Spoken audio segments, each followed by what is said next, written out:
Hi, Great Vanzini. Here to show you a Stromberg Newport. Got it used off reverb, and this is a lesson on how to really get screwed on reverb, and and not fight back. I'll explain that in a minute. I'll just run through some basic data on it. It's a 24.72 inch scale. Probably measured it out in metrics originally.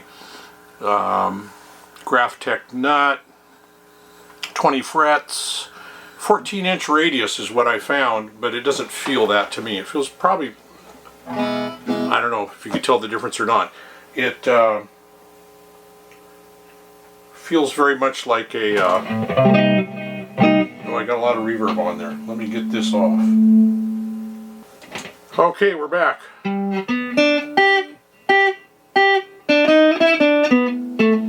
I think I have a pinch of overdrive on it still. Anyway, it was sold to me as being in mint condition. This was one of the made in Korean ones, and they made these between around 2007 to 2012, 2013. Then they started making them in the Czech Republic, and the couple things I read suggested the ones in the Czech Republic might be a cut above these that were made in Korea. But me, having had great luck with guitars made in Korea, decided to go for it.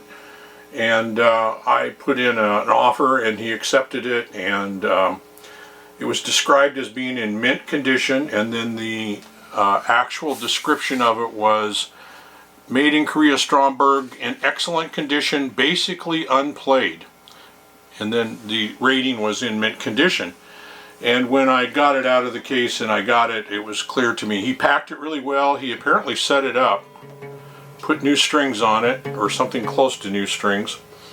And but I noticed a small bang on the headstock here, and that may explain the heel crack in the finish on the heel crack, which tells me it's not mint condition. Oh, there's another whack there I didn't see. Anyway, long story short, and the electronics, the bridge was loose and sloppy, and as you moved it around,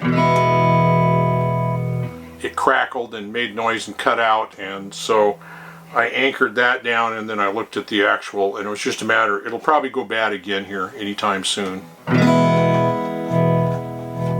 The volume knob was all goofy, so I did put some zero residue cleaner stuff in there and kind of clean it out.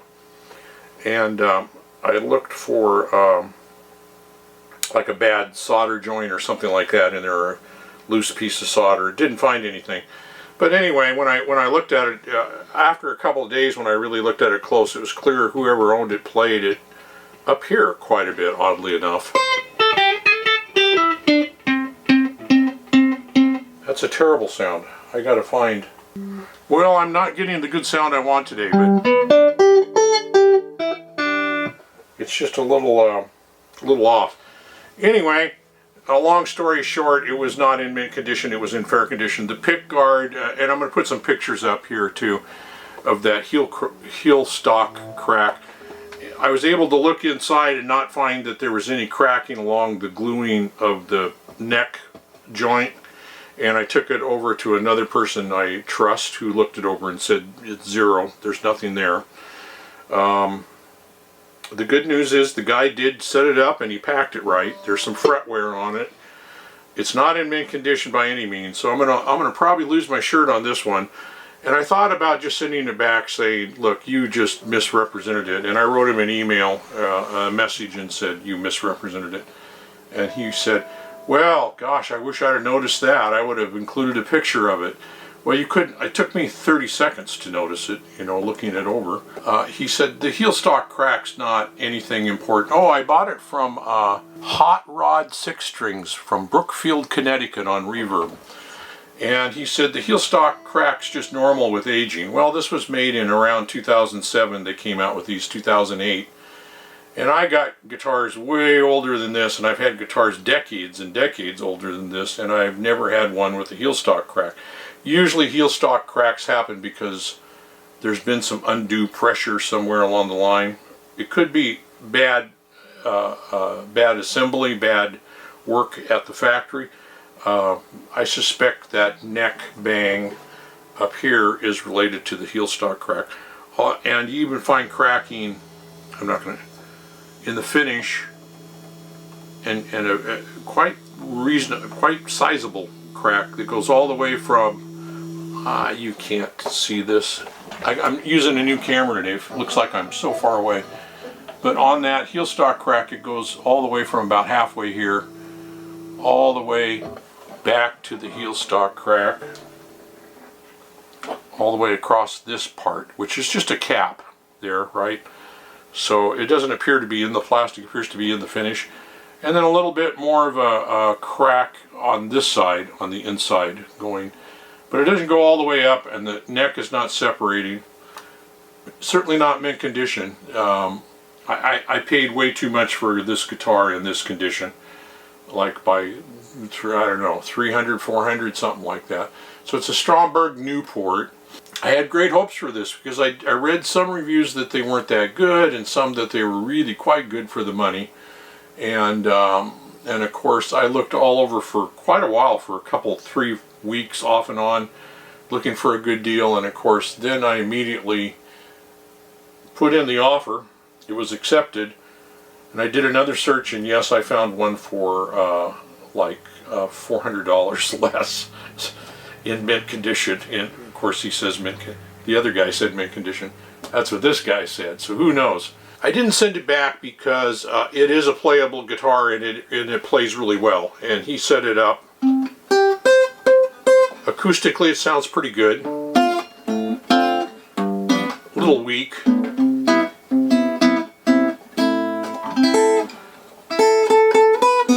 He set the action really low with almost no neck relief, so I'm going to have to I haven't looked at the truss rod yet. Oh my. Hopefully nothing damaged there. I need to do that right away. It comes with a Lawrence pickup. Actual USA made Lawrence pickup is what one website claimed. It doesn't look to me, I used to have one like this, and this just looks like it's half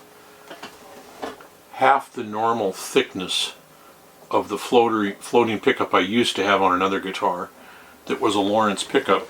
So I don't know if this is one that's made for import brands or what. If it was brand new, I would have, and I got a hands-on, good argument for playing guitars only hands-on, I guess. If it would have been brand new, and I would have played it, and at the price, if it was that $300 to $400 less, as I think it should be, I would probably buy it. But at the price that I paid, I think I probably would walk away. Certainly if I found it in the shop and it claimed to be in mint condition at the price I paid, I'd walk away right away. But it sounds really good. Not acoustically that much. It's the interesting thing about some of these guitars, how acoustically they can sound great. It all gets down to the pickup, and as soon as you plug them in, they don't sound so great. Or like that Ibanez AF84, a smaller bodied guitar like this with no cutaway. Doesn't sound that good acoustically. Sounds great, sounds pretty good plugged in. I don't know about great, but it sounds pretty good plugged in. Anyway, what else can I tell you?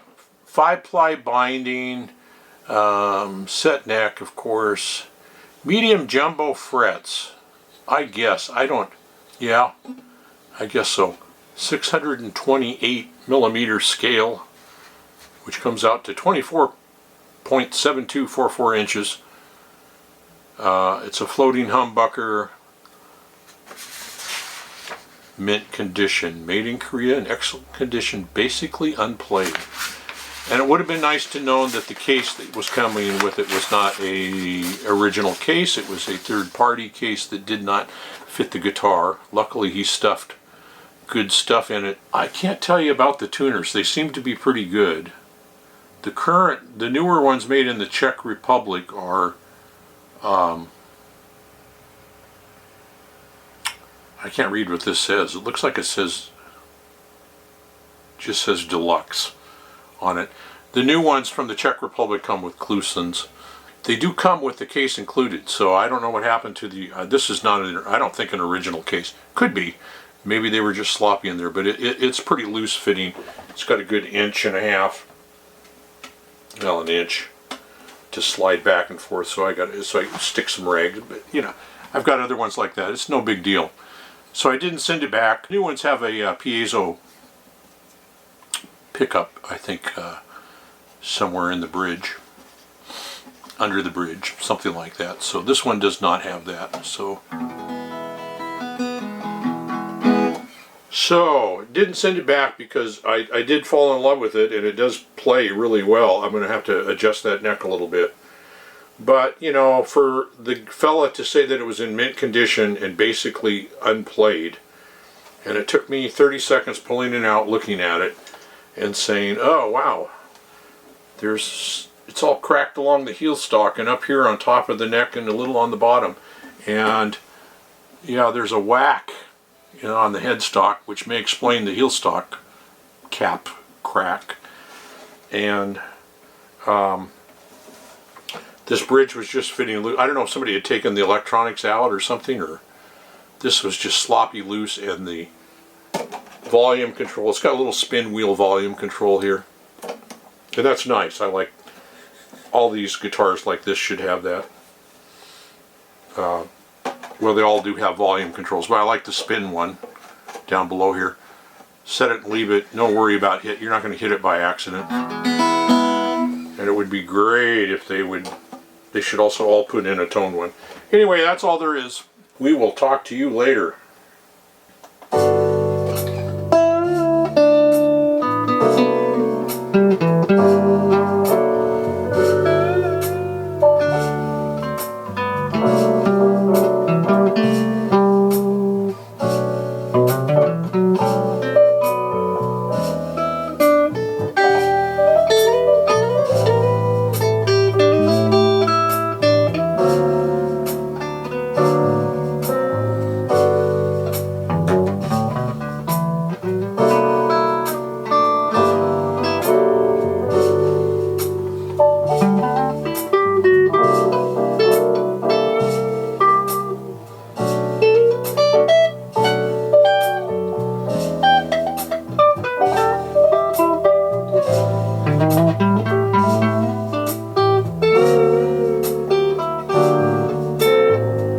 Next up is a guitar that I got a really good deal off of Reverb, so don't give up hope.